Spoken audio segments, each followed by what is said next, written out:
Today's verse of the day is going to be Ephesians chapter 6, verses 12.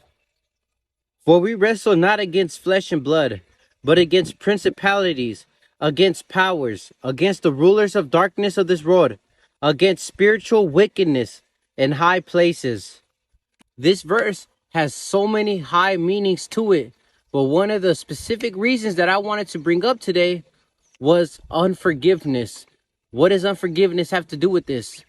Well, a lot of the times when we are dealing with conflict with other people, things that they have done to us, things that they have said to us, we like to hold it against that person, not realizing that it was the enemy that caused them to have those feelings, that it was the enemy that caused that person to move the way they did, to do the things the way they did.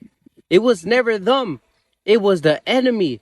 And a lot of times we like to hold unforgiveness to certain people, to certain families. And what it does is that it causes division. The enemy has blinded so many of God's children with making us think that it was the person and that the devil had nothing to do with it.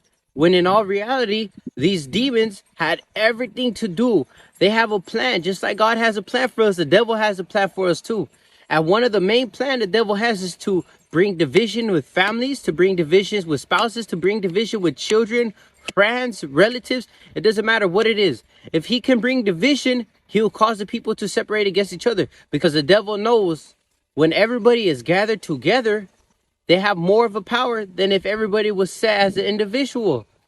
But I just wanted to come and remind you that it is important that we must forgive one another. We must forgive those who hurt us, just as our Father has forgave us.